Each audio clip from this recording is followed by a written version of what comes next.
I never thought I'd be the type of person to snoop through my husband's phone. Then again, I never thought I'd have a reason to. My name is Eva, and until last Tuesday, I was living what I thought was a pretty decent life. Good job as a project manager, nice house in the suburbs, and a marriage that seemed rock solid after 8 years. Funny how one notification can shatter everything you thought you knew. Luke had left his phone on the kitchen counter while he showered. He never does that. The soft buzz of an incoming message caught my attention, and there it was, a preview notification that made my stomach drop. Last night was amazing. Can't wait to see you, AG.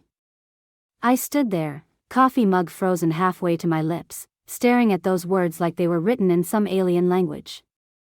The rational part of my brain tried to come up with innocent explanations. Work colleague. Spam. Wrong number. My finger hovered over the phone. One swipe and I'd know the truth. The shower was still running upstairs. Hey babe, have you seen my blue tie? Luke's voice carried down the stairs, making me jump. I nearly dropped the phone. Haven't seen it, I called back, my voice steadier than I felt. The message preview had disappeared. I set his phone down exactly as I'd found it and tried to act normal when he came downstairs, hair still damp, wearing his usual crisp suit. You okay? He asked, grabbing his travel mug. You look pale. Just tired, I lied. Big presentation today. He kissed my cheek, the same casual peck he'd given me thousands of times before. But now it felt different. Wrong. You'll crush it, he said, grabbing his phone. Oh, and don't wait up tonight. Drinks with your brother and the guys from marketing. I nodded, watching him head for the door. My brother Ryan and Luke had always been close, too close sometimes. They were more like fraternity brothers than in-laws, always covering for each other's guys' nights. As I watched Luke's car pull out of the driveway, I opened my laptop and pulled up our shared cell phone account.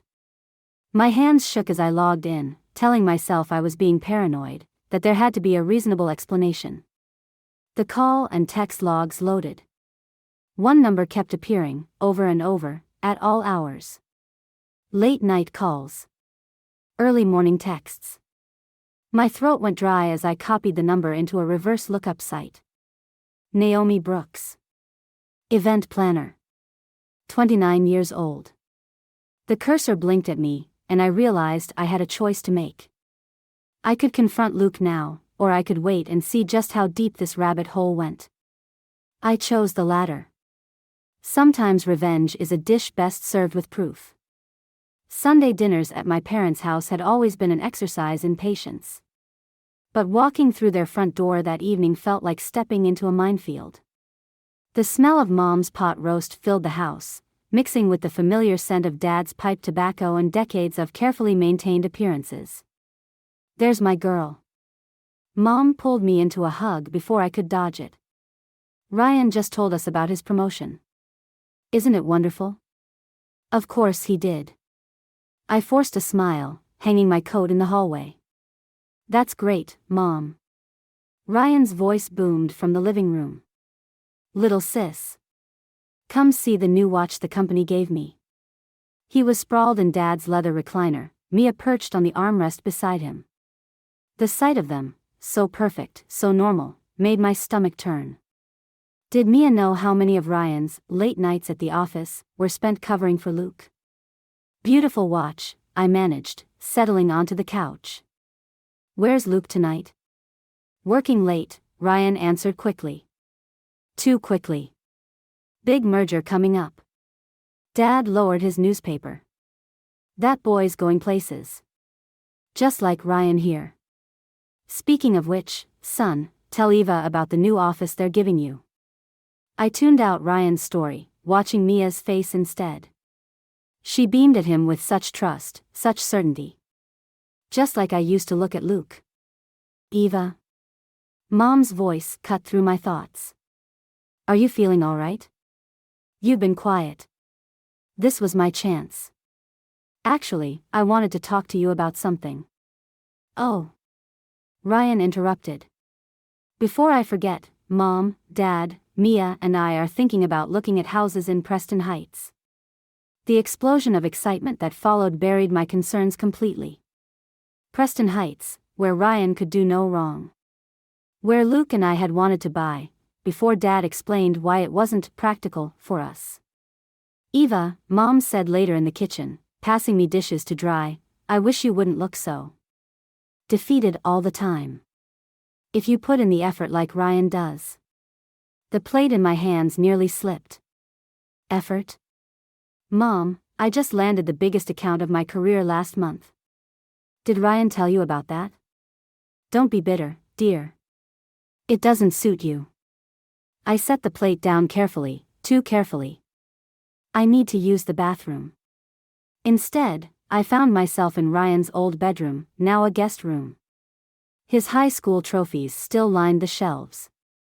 On his old desk, a framed photo caught my eye: Ryan and Luke at a baseball game last week. The same night Luke told me he was working late. My phone buzzed. A text from Luke: "Meeting running long. Don't wait up."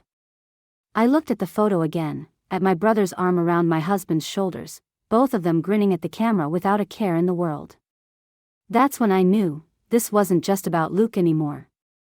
This was about bringing down the whole house of lies.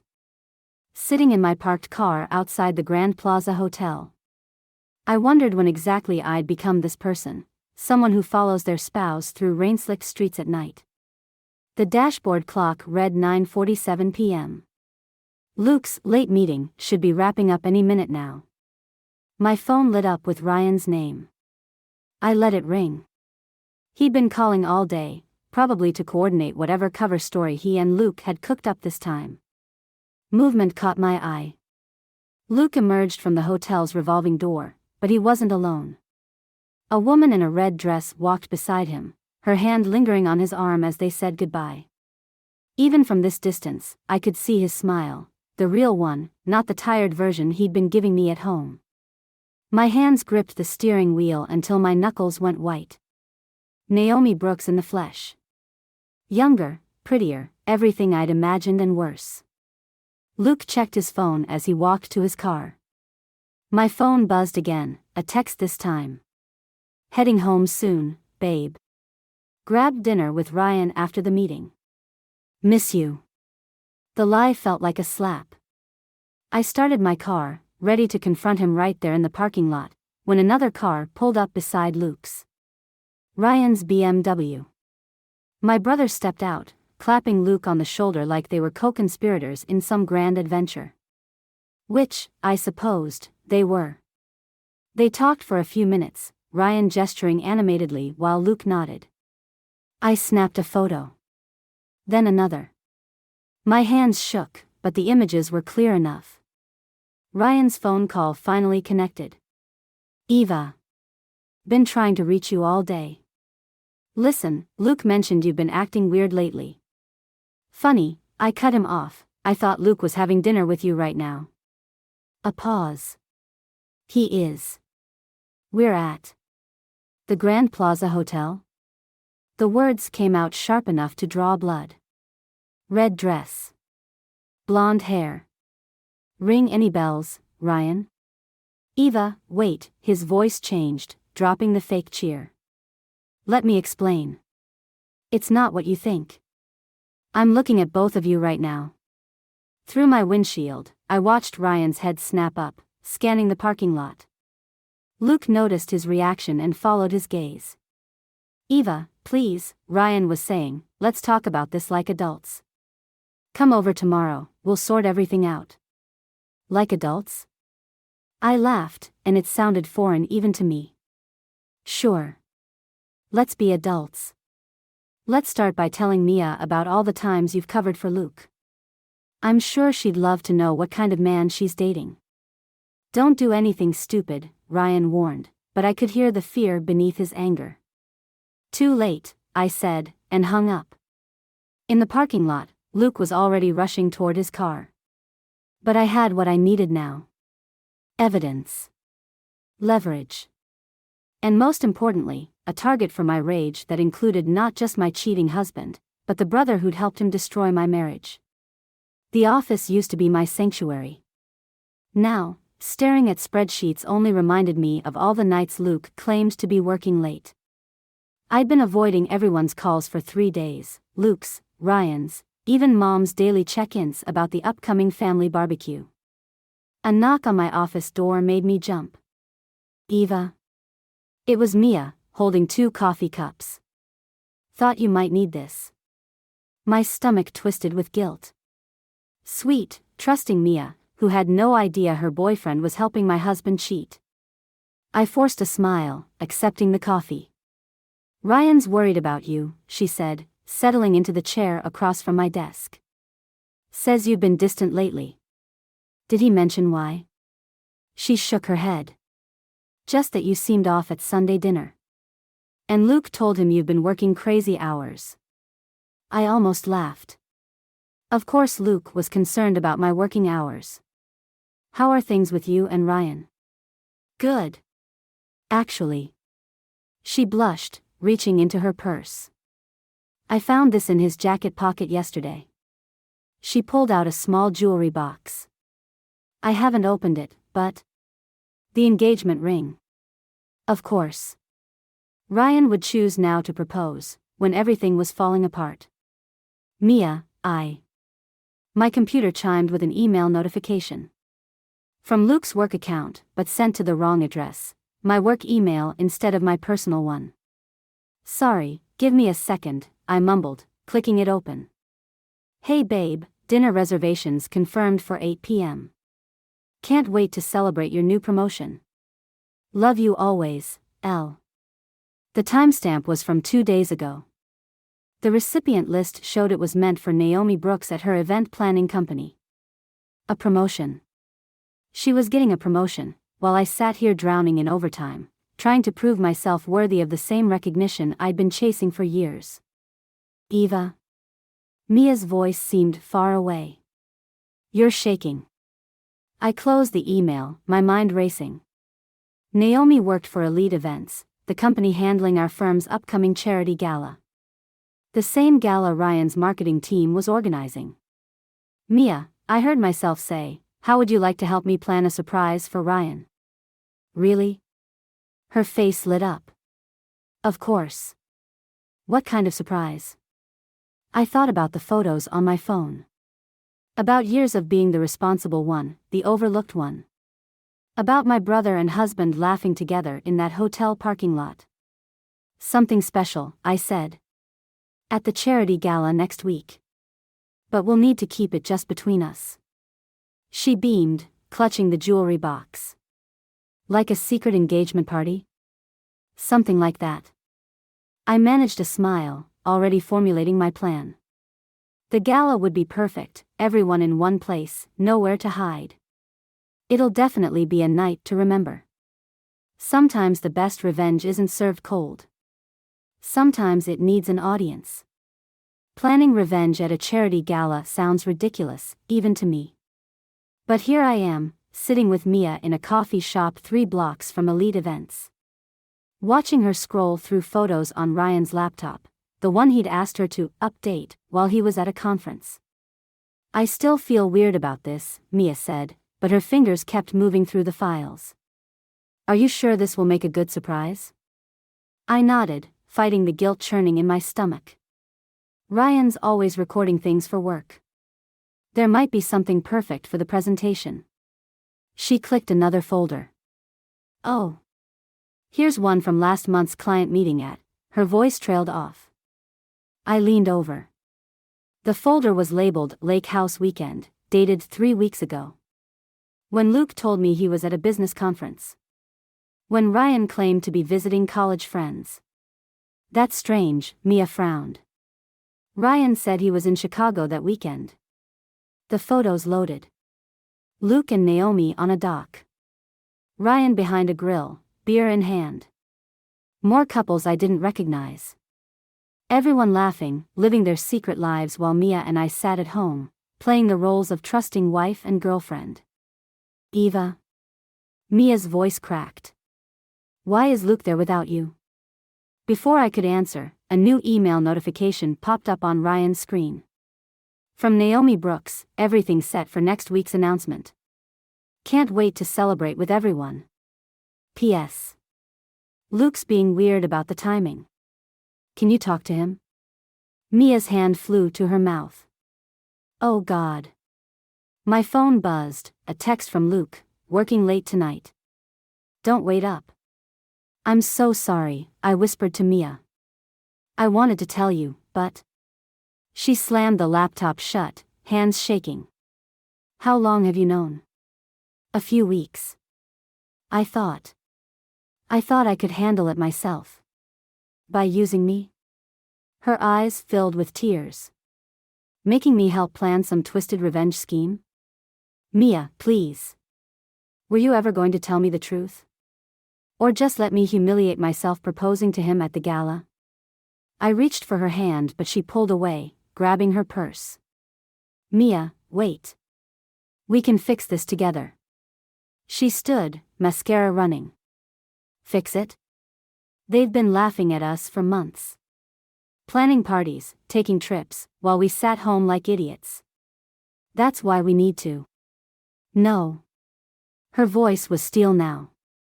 I don't need your help, Eva. I'll handle this my way. She stormed out, leaving me with Ryan's laptop and a sinking realization. I just lost my only ally. Worse, I'd become exactly what I hated, someone who used others for their own agenda. My phone buzzed again. Luke, asking if I'd ordered my gala dress yet. I stared at the message, wondering which would hurt more, letting Mia expose everything herself, or taking control and burning it all down myself. The charity gala sparkled with fake smiles and champagne flutes. I stood near the entrance, watching Luke charm potential clients while Naomi floated through the crowd in a silver dress, clipboard in hand. The perfect event planner, coordinating her perfect promotion announcement. My brother Ryan kept glancing at his phone, probably wondering why Mia wasn't answering his texts. Eva. Mom appeared at my elbow. Darling, you look tired. Have you been sleeping? I sipped my champagne. I'm fine. Luke mentioned you've been distant lately. And missing family dinners. Did he mention where he was 3 weekends ago? The words slipped out before I could stop them. Mom's face tightened.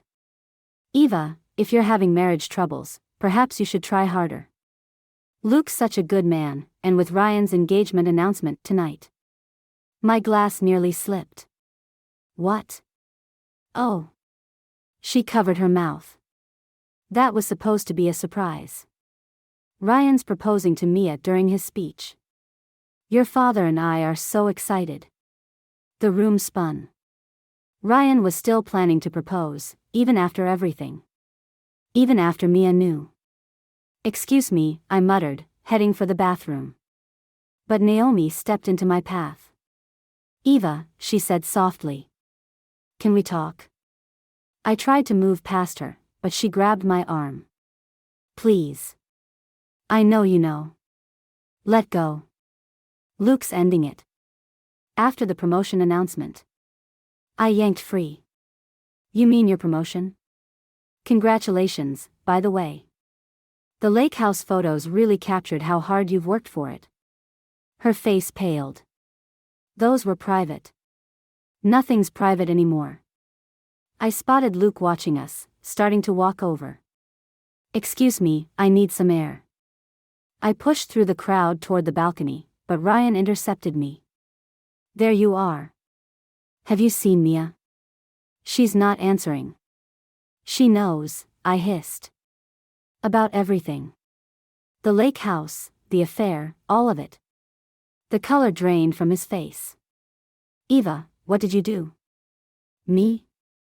I laughed, loud enough to draw stares. I didn't do anything. You did this.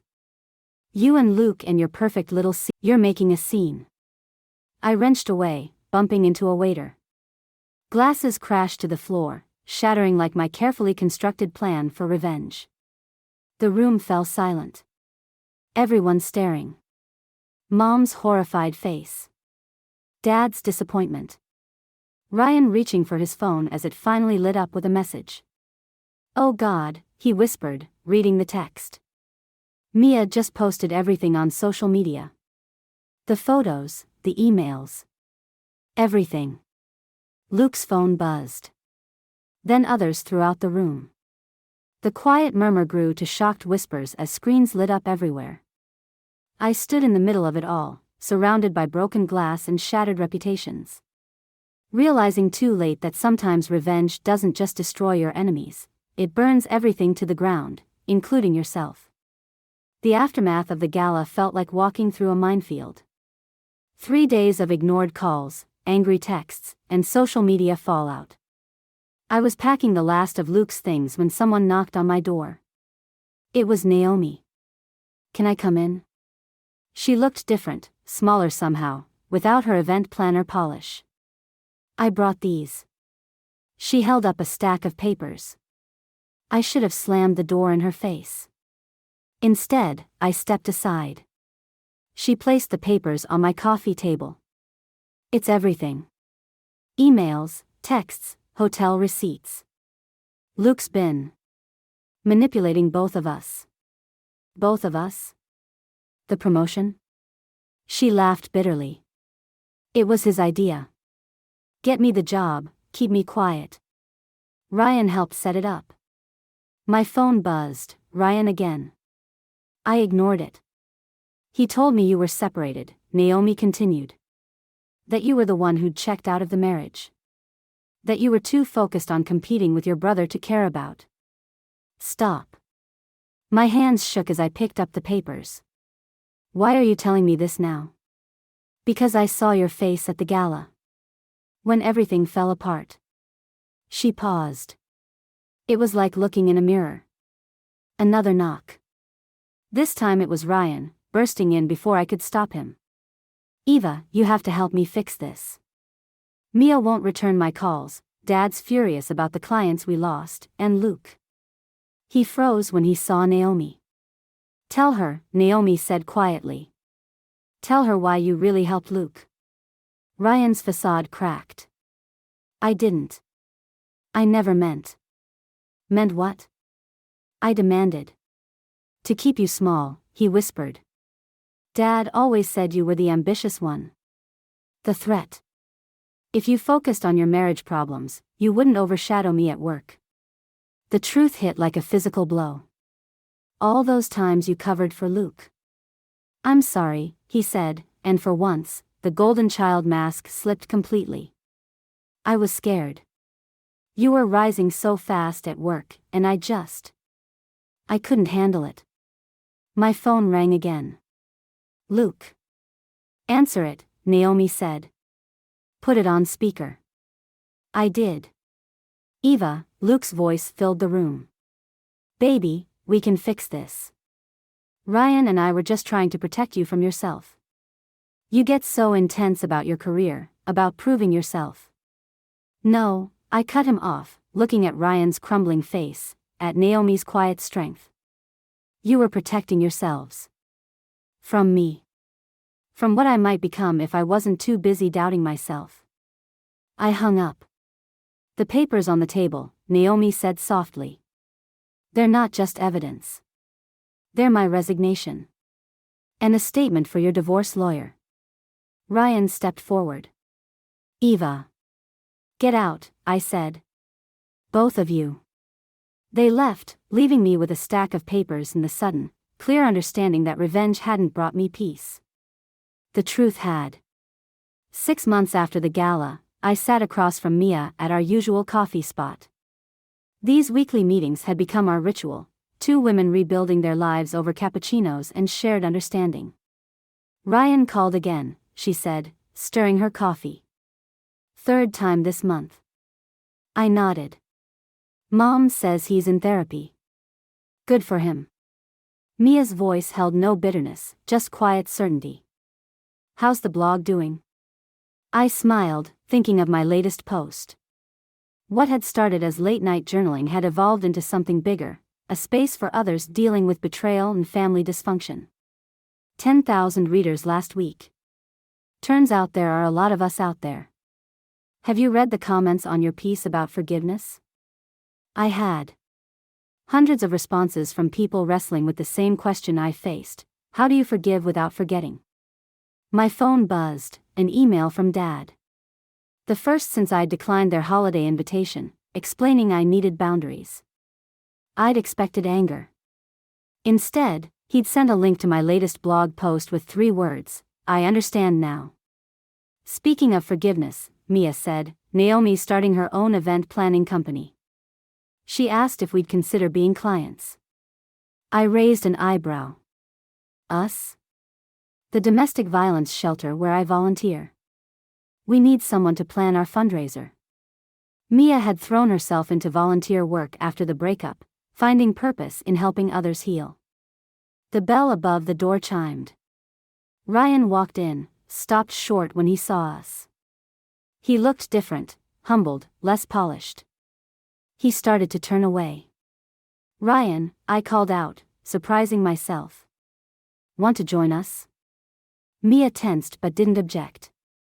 He approached slowly, like a man walking through a minefield. I read your blog, he said quietly. The part about living in someone's shadow. I never realized I was casting one. Sit, I said. But no, this isn't forgiveness. Not yet. He nodded, pulling up a chair. We sat in awkward silence until Mia spoke. I have a client, she said to Ryan, who needs help rebuilding their public image. Someone who understands what it means to lose everything and start over. Know anyone qualified? Ryan's eyes widened slightly. I might. I watched them navigate this tentative new dynamic, remembering Luke's last email, a request to meet, to explain himself. I deleted it. Some bridges stay burned. But others, I was learning, could be rebuilt differently. Not to cross back to where we were, but to reach somewhere new. My phone buzzed again, another blog comment. How do you know when it's time to stop punishing people and start healing? I looked at Ryan, at Mia, at the space between us filled with both hurt and possibility. You don't, I typed back. You just decide what kind of person you want to be in the aftermath.